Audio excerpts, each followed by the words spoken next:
You're tuned to the Leadership Strategy Foundry with host Neil Evans. In each episode, he interviews top influencers in the financial services business sector. One of them might just spark that idea that ignites your bottom line. Here's Neil. Welcome to today's episode of the Leadership Strategy Foundry. For those of you just joining us, we specialize in helping portfolio operators and growth-focused companies identify opportunities to scale revenue and improve execution across their business units. Today, we're joined by a guest with a unique perspective on how individuals and business owners think about capital, liquidity, and control. Today, we're joined by Michael Hession of The Perfect Asset, where he focuses on alternative approaches to capital management, particularly around the idea of becoming your own bank. His work centers on helping individuals rethink how they structure, access, and deploy capital over time, often challenging traditional assumptions about borrowing, saving, and financial control. Michael, great to have you on this episode of Leadership Strategy Foundry. Hey Neil, thanks for having me. It's great to be here. Oh, you bet. This is really exciting. I know about this concept. I love this concept, and I can't wait to talk about it. But first, what originally led you to question the traditional banking and financial system, and how the heck did you evolve into the work that you're doing today? That's a great question, and it's important because there's definitely been a journey. So I would have to start with a couple of years out of college. Didn't really know what I wanted to do, and knew a lot of things I didn't want to do. And my father, who had a business brokerage at the time, said, "Hey, there's this guy trying to sell this business. It's a small marine canvas shop. He made custom boat covers and upholstery for boat owners on the south shore of Massachusetts, about half an hour south of Boston." And I thought, I'd done a lot of sailing. I like working with my hands. Definitely loved the idea of being my own boss, wearing jeans, not having to wear a suit. So it ticked a lot of checkpoints. And so I didn't buy it because it didn't really make sense. But I trained with him. He taught me how to do it, and then I did that business for 16 years, which was so I got to I ran my own thing, and I got very good at what I did. Unfortunately, my father, he was going to be kind of a partner in it, and he passed away a few years into it. And once it was very devastating. It was very unexpected, but I just kept going on, and I got really good at what I did. But like a lot of business owners, I didn't set it up I had no exit strategy because I was making things by hand and people were paying for my expertise. I didn't hire out. I didn't want to take employees because I didn't trust anyone to do as good a job as me. So 16 years later, I'm like, I don't want to do this anymore. And I'm having problems with my hands. And in between that time, my wife and I got our first home, which was a two-family. So I started to learn about leverage. Like, interesting. So the neighbor the tenant upstairs is helping to pay for the mortgage. A couple of years later, we bought this house, sold the two-family at a nice profit. So I started to learn about leverage and how money works, and I got rid of that business, and nothing to really show for it, but I started to learn about leverage, and it was really interesting to me, kind of surprisingly. Eventually, we were going to build our real estate empire and do the 2-unit. We sold it and turned it into a 6-family because we didn't live in it long enough to take the proceeds of it. So we were just going to do a 6-unit, maybe sell it.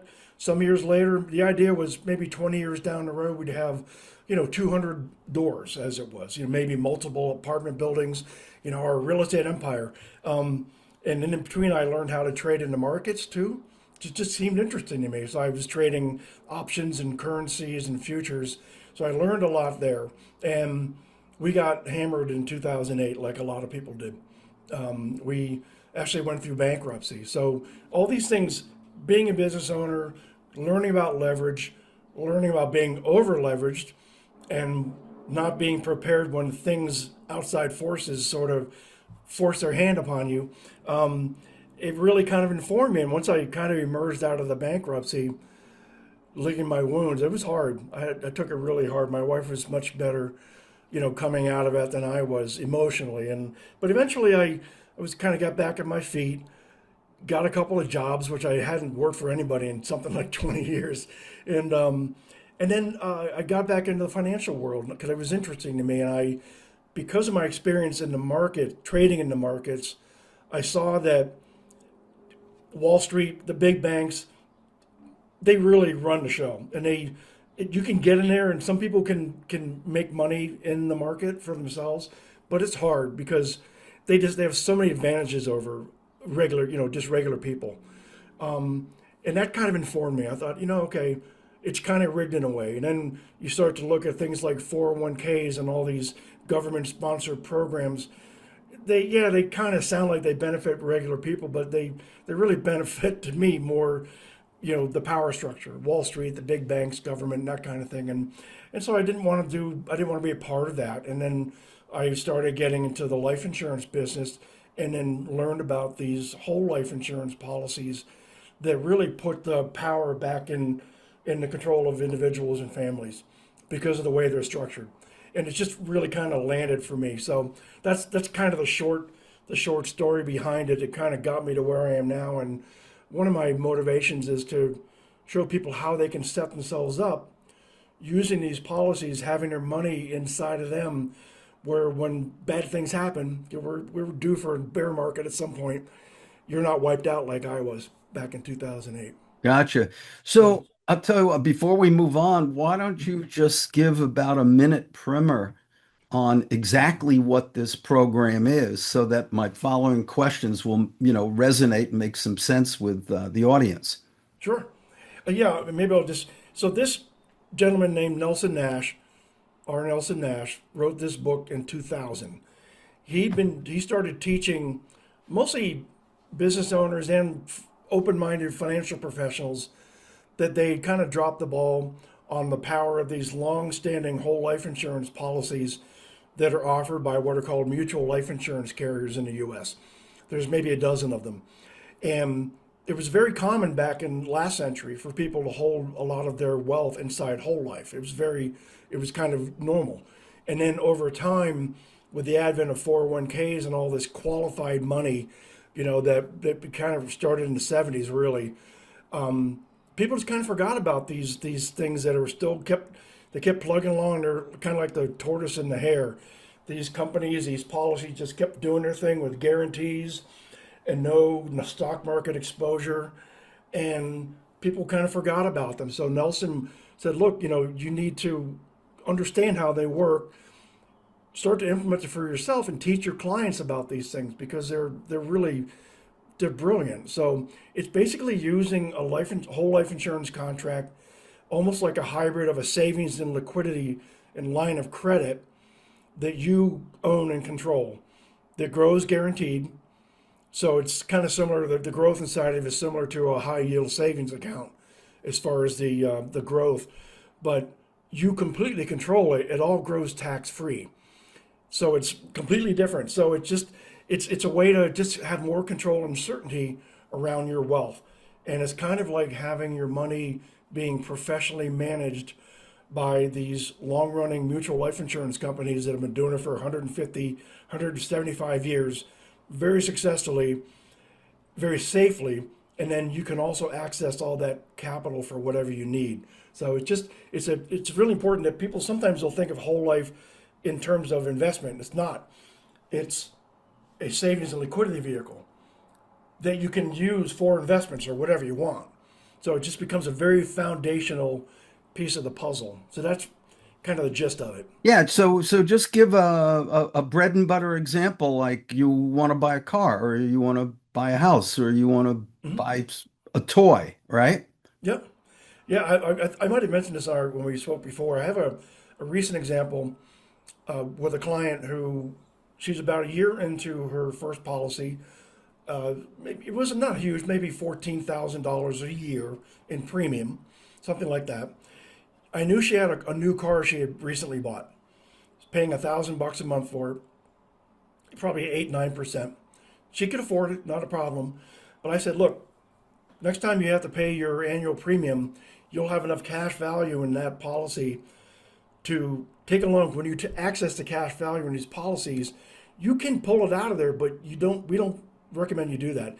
What we recommend is that you borrow it from the life insurance carrier, collateralized by what's in your cash value, and then use that money. It's an unstructured loan. They don't put you on a payment plan. It's at a low interest, and you actually don't have to ever pay it back. So, but it's best if you do. So what she did was she took a loan out, and she didn't just pay off her car, she bought that debt. So now when I coached her, I said, look, what you're doing now is you pay off the car, but now you are assuming the loan for yourself. So that $1,000 going towards the outside, the audit, whoever the financing company was, that interest, that she'd never see that money again. Because it's not like she could sell the car at profit, right? It doesn't work that way. Unless you have a Porsche and you wait 50 years or something, right? So basically, she bought that debt. Now there's $1,000 a month coming back into her system, pays back the loan to the policy, to the insurance company. It just gets reapplied to her cash value, and it's kind of like using the same dollars over and over again. And then until the next thing that she needs. Say they have a hot water heater that breaks down or something. Now they have a system that they control, and they take it out of that system. And it's also, there's probably $40,000 that she gets to keep that she would not have if she kept doing the same thing and just purchasing the car like most people do. All right. Yeah. Incredible. So Yeah. listen, when people first encounter the whole idea of being your own bank, how do they typically interpret it? And where does that understanding tend to change as they go deeper, which is obviously the role you play, right? Mhm. Yeah. Yeah. Yeah, it's funny. It's people have a hard time. The reason Nelson Nash called it the infinite banking concepts is that it is a way of thinking, because people don't think about running like a bank for themselves, because that's what the banks do, right? You make your money, you stick it in the bank, and if you need to borrow, you borrow from the bank. But what if you were the bank itself and the banker? And it's a conceptual thing that people have a hard time often getting their head wrapped around. So it's usually an educational process, reading Nelson's book, or consuming some content, and then starting to. And usually people who are gravitated towards this, they really like to have control, and they know that the system is not necessarily rigged against them, but that it doesn't necessarily have their best interest in mind, you know. And so they're motivated to just to have more control, and then they just seek out some guidance, and then that's kind of what I'm here for. Gotcha. And that's really the whole point. One of the things I think it's really good for people, if they're not familiar at all with this, think of this. If you think about it, we finance everything in life in our capitalist society, one way or the other, outside of maybe a barter here and there.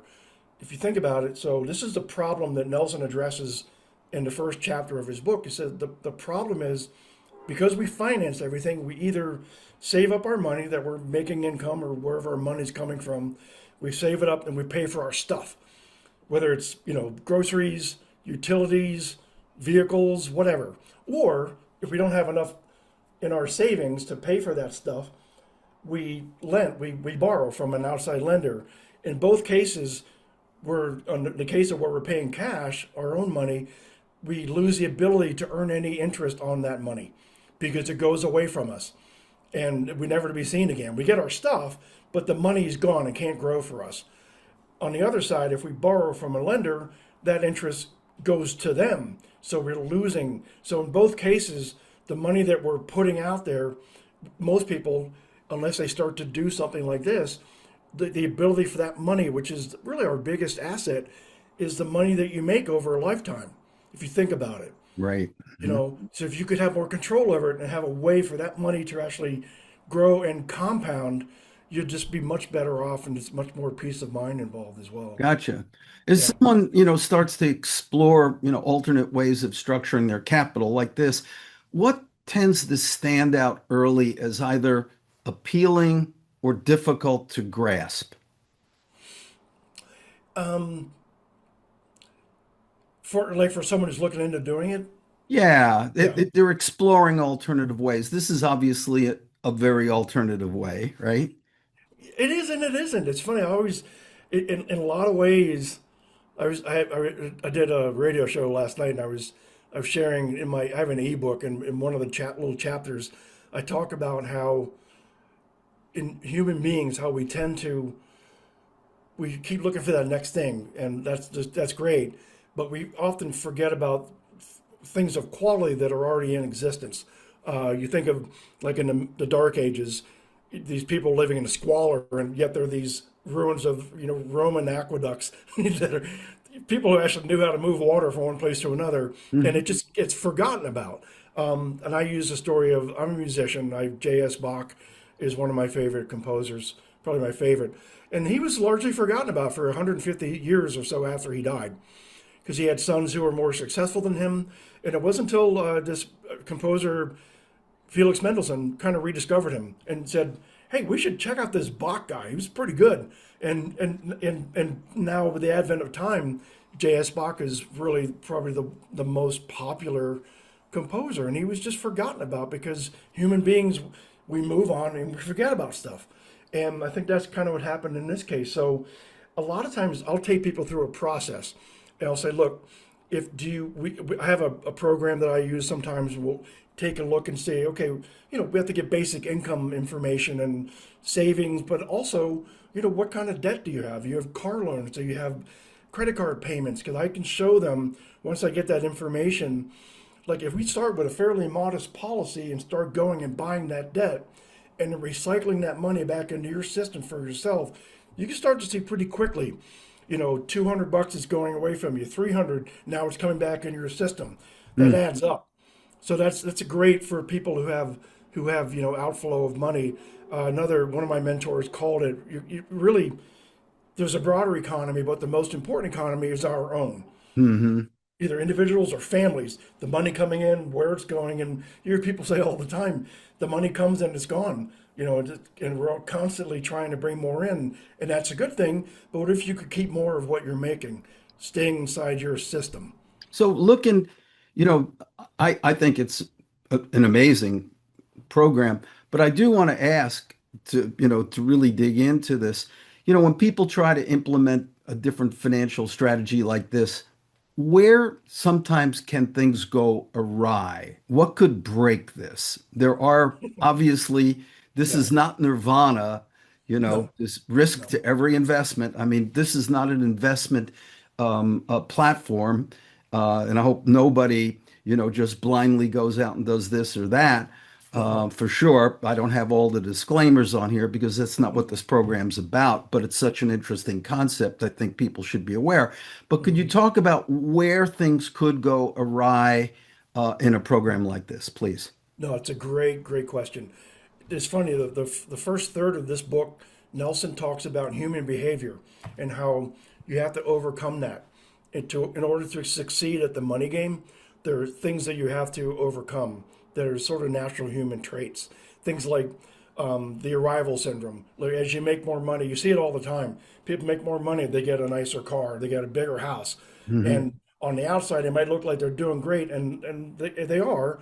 But if you look internally, they may have like next to nothing in savings or liquidity, and it's all leveraged and it's all tied up. So you have to overcome.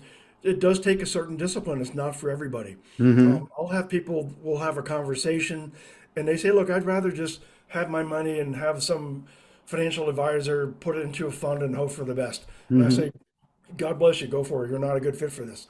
So it takes a certain discipline and being open to learning about how money works and an interest in having it. I say becoming the captain of your financial ship, an old boating reference. Right. And if you're not, then it's not for you. Right. So where can things go awry? What could break this? Because on the surface, it just sounds great. You put your money here, you put your money in there, you Yeah, borrow against yourself. So yeah, what types of events? What sort of events can break this and sort of put it out of whack? That kind of get yeah, into the nuts absolutely. and bolts, right? Hmm. I've seen it when some of my own clients, they a job loss. Like I have one client in particular. They started with a few policies, a husband and wife and a kid, and everything looked great. And then they added more policies later, and she had taken a new job that had her make a lot more money, but that fell through. And then they got divorced, and like all this, so things can happen like that, and eventually they just didn't have the wherewithal, so the policy, they let them lapse. Oh, is so Um, is that the big is that the big oh no, is the fact that you're committing to a payment, one policy, 20 policy, whatever number of policies and yeah, certain amounts. And when you can't make that payment, those policies start collapsing, right? yeah, or the lapsing is the term for it. So Mhm. because it's whole life, it's a guaranteed premium that gets locked in and won't change. It can't go up, it can't go down. Right. And we set them up so you have the ability to put extra premium into it. But yeah, you can get into trouble, and sometimes if people take loans out and then they don't have the discipline to pay them back. Now, I said before that the companies don't require you to pay these loans back. It's unstructured. It just starts to earn a simple interest rate. That's not the problem, but the problem is if you take out loans and you never pay it back, and then you get behind and you're not able to pay those premiums, it's not like you're necessarily penalized. It's just that the policy will lapse, and then the money you put into it is gone because it just and it's I've never experienced it myself, but I've seen examples of people doing higher, like investors who will get a little ahead of themselves. They'll do a high, maybe $100,000 premium, and their idea is, okay, I'll do that, and say 70 or 80,000 of that 100 will be available to borrow against pretty quickly within a couple of weeks. And Hmm. maybe they have some investment they want to go, put it on a down payment towards a property, and they do that, and they do it right away, and then they never pay the loan back, and then maybe the deal doesn't work out, and then they can get into a tax situation where they let the policy lapse. The IRS says, okay, you took this policy out, you put less, you took out more and didn't pay it back than the principal you put into it. You owe us some tax monies. I've never had that happen to myself because we do a lot of due diligence to make sure that this makes sense, that this works for them, that they understand it, and there's ongoing. This is to me, it's a lifelong commitment, No, I get you. I because get it's ongoing. So I'm always in touch with my clients as things come up and as they change, because things didn't come up. So well. yeah, As you mentioned, this is not even tax deferred. This is once you put your money in there, this comes back to you. But obviously, if you let that policy lapse or collapse, there's going to be a tax consequence. So again, only if it, yeah, sorry, Neil, oh only if it yeah, happens like early on in a oh, situation like that. So with the case of my clients, there was no tax implication hmm, because they put enough premium into it where when it did lapse, it wasn't a problem. I There see. was enough principle in there. It's just in a rare occasion that I've heard about and seen examples of where someone who they were just like, hey, sometimes they'll get into it and they'll think arbitrage. Okay, if I take out this money, I know I owe the insurance company 5%, but I can make 8 over here. I'll just never pay the loan back and maybe just treat it as an interest only loan. You can do Right. that as well. And real quick, the reason these companies do this, the insurance companies, is because it's the safest type of loan for them to do. Hmm. Why? Because they're on the hook for a big death benefit at some point. If there are outstanding loans and the person who is insured passes away, they they simply subtract that from the death benefit and cut a check Oh, gotcha, for the gotcha. difference. Yeah, so that is the collateral of the Yep. loan is your body. But Yeah, the yeah, death benefit. Exactly. Yeah. yeah, it Yep. very very interesting. I just wanted to make sure the audience realizes there are, like any implement. And again, this is not a securities show or anything like that. This is Mm. about just education, and certainly I would highly recommend that you read the book because the book will Yeah. outline all of the goods and all of the bads in it. So if you're thinking about doing this, which I think it's a great program. That's just my Neil Evans, opinion. But I would certainly say, make sure that you do your due diligence and be sure. So let me ask you, are there early signals? I'm only talking about the bad side right now. So, That's forgive fine. me on that. Okay. But I mean, it's part of the education, right? Are there early signals that you've learned having been doing this to recognize that suggest somebody may struggle to follow through or fully adopt, this kind of approach? Yeah, there are. Typically, what I've discovered is if they're not willing to do the ongoing education. I've got a client. It's not a requirement. It just with what I have available, and also I'm partnered with a firm called Factum Financial, group of about 12 or 15, agents and brokers out of Arizona who do the same thing as me. They're all authorized infinite banking concept practitioners, and they have a ton of resources with them. Um, so I encourage it because it's you really what you when you embark on this, ideally, what you're doing is you're starting a financing business for yourself. And that may sound intimidating, but it doesn't have to be. It's really simply if you can start to assume that role of the banker for yourself, for your family, for your business. There are so many benefits to it, but it's like anything of value. You have to take the time to learn about it and understand it. So there are some. I have a client who's still a client. He's great. He's just super busy, business owner. I say, hey, can you watch this video? I want you to understand this. And he was like, just tell me what to do, and I'll do it. And then I had that happen once, not this client, another client. He was super busy. He was a veterinarian surgeon, and he did the same thing. And he said, just tell me what to do. I trust you. I love the idea of being my own bank. And in his case, what happened was he got remarried, and his new spouse was pretty savvy investor type, but didn't understand this and wasn't willing to really understand it. And she had advisors who told her, "Oh, you don't want whole life, or he's got enough already. You should let that thing go. You don't need it anymore." And it's still even just talking about it now, it gets my cackles up because they was so it didn't affect me at all, But I know that he'll regret having done that because this thing was just starting to really. He was able to fund a brand new business because of the policy I set up for him, but because he hadn't taken on ownership of it himself, he let outside his new spouse and her advisors go, "Oh, you don't need this thing anymore. It's whatever." That he said, "Okay, I want to keep the peace at home." So with my current client, that's not the case, and he's showing signs of being willing to learn more about it. And we're getting ready to take a loan out from his policy to fund a new investment. So that's one thing that also happens with these things. Once you start to work it and use it and act like your own banker, it becomes more real. It's like Mhm. anything, right? So Does this so that does this usually it's a problem if they don't really want to learn about it and they don't start to put it to work.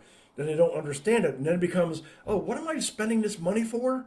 This policy and boom, boom, boom, and then they start to talk themselves out of it. So that's what I've seen. does this require a particular special type of policy, a special type of whole life policy, or can you Yeah. do this with any whole life policy? No, no, Oh, it okay. definitely has to be the policies that I use and that IBC practitioners who are doing it the right way use are what are called participating whole life and policies with about a dozen or so mutual life insurance companies in the U.S. Gotcha. The reason is there are a couple of reasons for that. You can do it in Canada too. There aren't as many options. It's a little bit different, but you can do it in Canada. As far as I know, in the rest of the world, these life insurance companies are not set up the way to do this. So the reason we do that is participating, meaning they're dividend paying, and because they're not publicly traded stock companies, there's no shareholders, there's no share price. They're not affected by the gyrations of the S&P 500 because Hmm. they operate outside of that, and they have for 150 plus years. In the Hmm. case of all the carriers that I use, so that's part of it. Because they're mutually, you once you own a policy, you become part owner of that company, meaning you get to participate in their profits, and that's where the dividends come in. These companies that I use, they've been profitable for every year, consecutive year for 150 plus years in most cases. Hmm. They're really good at what they do, and when they're profitable, they send dividends out. We have the dividends buy more life insurance. It helps the whole thing grow. It keeps it tax free. And they're, you think about these companies, what they've been through as private companies in 175 years, world wars, civil wars, depressions, recessions, and they're still doing their thing. You look at like in the depression, how many banks went under compared to how many life insurance carriers went under, it's not even close. Hmm. They're very conservative. They're really good at what they do because they have to grow everything, but they invest in bonds and real estate, municipal, corporate bonds, government bonds, and they're very conservative in what they do. So Gotcha. there's a reason we use them, and and the guarantees, they have guarantees. So as long as you pay your premiums, they will do what they say they're going to do. It will Hmm. grow the way they say that's going to grow. As looking at your own work, okay, your own company, what are you most focused on refining or improving in how you educate or guide people through this, right? I mean, with the internet created an opportunity for education. AI, creating an opportunity for educate. What are you doing for your business and for your potentially for your colleagues that participate Yeah, with you? it's a challenge. It's one of the biggest challenges is because still most people don't know that you can do this, and they have this preconception of what whole life is. You get like the Dave Ramsey's of the world saying, "Oh, infinite banking is a scam." That's stupid. So I'm sorry if you're out there and you're a Dave Ramsey acolyte, whatever. I don't begrudge him. He can say what he wants, but that's incorrect. He's got his own thing. So unfortunately, there are people out there who disparage whole life because they don't understand it. And like you said, you alluded to before, they're not all created equal. If you don't use the right company and don't set it up the right way, it's not going to perform. Like again, it's not investment. So a lot of times I'll see people, they'll have a whole life policy with some other carrier, and it's not that great. I mean, there's a death benefit, but it's for cash flow purposes and buying debt. They're not set up that way because they're not the right company and they weren't set up the right way. So it has to be done the right way with the right companies. So Hmm. we're always up against that. And there's also the financial services, the typical, what I call the typical financial services world, which is all about assets under management, being in the market. That's where the money is. When I first Hmm. started, I was strongly encouraged to get my securities license so I could take people's money out of one 401k and stick it into another one and earn fees. And that doesn't interest me. So to them, life insurance is just the safety piece, and So, any money, extra money you have should go in the market. So we're up against that. So it's always a challenge to effectively educate people on this. And mhm. I'm a part of a group that's working with veterans. That's why I'm on the lookout for organizations of people who are leaders who get the value of this, and then educate their people because they want to educate and bring something of value to their people. Yeah, So I got you.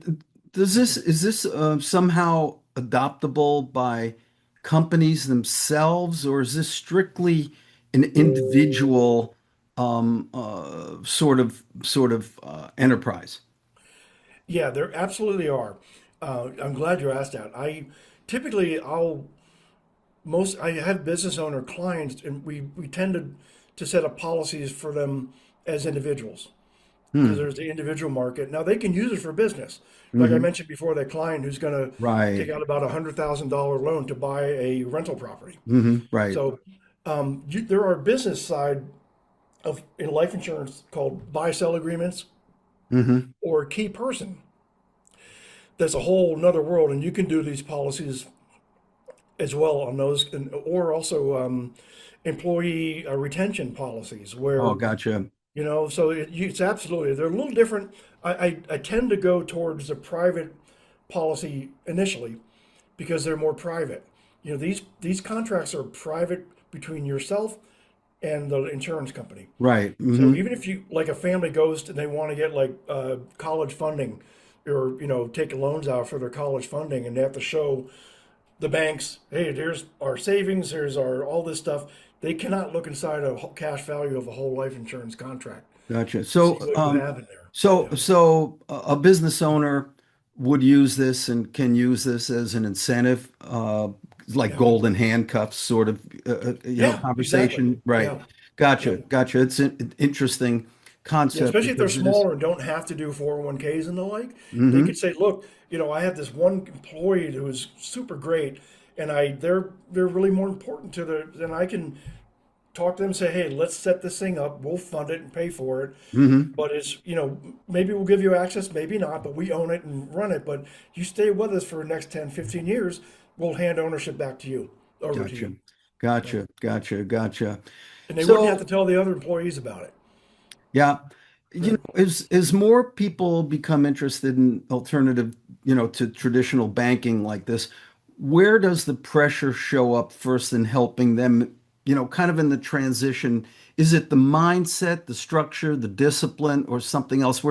I'm sort of on this education note right now. It's Yeah. like where do you find most of that pressure? So you're sitting down with me, somebody says, hey, you got to call Mike Hession and you got to talk to him about this thing. Okay. Mhm. I know nothing all except that somebody referred me to you, right? Yeah. So where, as you're going through this, do you see most of the pressure? It's if someone like that, honestly, I'm to a point now where I'll say, look, I'm happy to have a conversation, but you need to learn. I've got so many resources. Either if you're a reader, get this book and read it, and then it'll stir questions. Um, or we also have I've done it myself when I do some live presentations. My partners at Factum have this really powerful, foundational, 50-minute long video presentation Hmm, that sort of lays out what it is, the benefits of it, who uses it, by the way. So, and if they won't do that, it's probably not worth my time. I hate to say that. hmm. If you're not even willing to take the initiative to set aside an hour to learn more about it with the resources that I can send you, is it really worth it? That tells me something. And Gotcha, there's gotcha. nothing bad or wrong about that. It's just, I'm interested in working with people who really want to take this on. Um, Gotcha. I'm yeah. with you. And listen, this is tr my traditional last question. Okay. So I want you to think big on this one. All right. Okay. So, Michael, if you could wave a magic wand and solve one challenge within your own business, we're talking about your own business or the way people approach capital and financial strategy today, what would that be? You have one wish. One word? One wish. No, you can Oh, all one the wish. words you Okay. want. One wish, though. Genie comes out of the bottle and says, I'm not giving you three today. I'm giving you one. Just pick it wisely. Yeah, what's coming up in my head is don't be intimidated by money and how it works. It's really interesting. Most people it's not taught in schools at all. Even in business school, stuff like that is not taught. And take it on. It's so interesting and so valuable. You can teach your kids this stuff. I've got policies on my kids. So I would say that just don't be afraid of it and don't just give it over to the professionals and hope for the best because that's what they want you to do. Again, they're not bad people or anything. It's just that's the system. That's how it's set up. It's just your savings and your money. You give it over to professionals and let them deal with it and hope for the best. So I'm saying don't do that. Be willing to learn about it because you'll be so much better off. great. And just maybe cut back on the Netflix a little bit. Yeah, there you go. Hey, this is such an interesting concept. Again, we're not financial advisors here, everybody. I'm going to say Right. this four times so the SEC does not come after me. But it is a really interesting concept that I would encourage people to at least learn about. That's as far as I'll go. But Yeah. so just absolutely before we go, Michael, I need you to let people know how to reach you, how to contact you, where they go for more information. You can give it in website, address, phone number. I don't care, and I'll get it chironed onto the bottom of the podcast when Okay. we post this. So, how do people get a hold of Michael Hession? Yeah, I could mean I could send it separately and you could add it No, if you just want or go ahead and tell it. Yeah. okay. So my website is I'll give you a couple. My personal website is theperfectasset.com. and you'll see I have a bunch of articles. It's being reconfigured right now. So if you try booking, there's a book a call through the site. But if you can't, just wait a few days because we were supposed to get it handled yesterday. So that's one way to start. My partners have a great website called factumfinancial.com. And how is that spelled? FACTUM Financial. And their tagline is Beat the Banks. Ton of videos in there.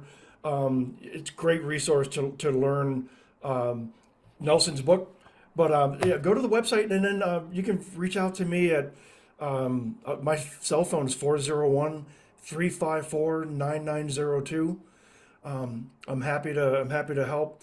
But the website has a booking link, and you can read articles in there. And I'm on LinkedIn, Michael or Hession, and so there are different ways to reach me. So Great. Michael, thank you so much for joining me today on Leadership Strategy Foundry. This is a really cool thing, and I hope people will certainly educate themselves, use their best judgment and learn about it before you dip your toe in it. That's really important. And again, thank you so much for joining me, Michael. And with that, I'll just say that's a wrap. We hope you enjoyed the session and hope you picked up a pearl or two. Just a parting note, of the many business leaders to whom we speak, we find that one of their most pervasive issues is about filling their pipelines with qualified leads. If that's an area of concern where your organization could use an assist, head on over to aisolutionsfoundry.com and book a complimentary strategy session. This is one of our many programs that help organizations like yours build financial value that drops directly to their bottom line. See you on the next episode of the Leadership Strategy Foundry.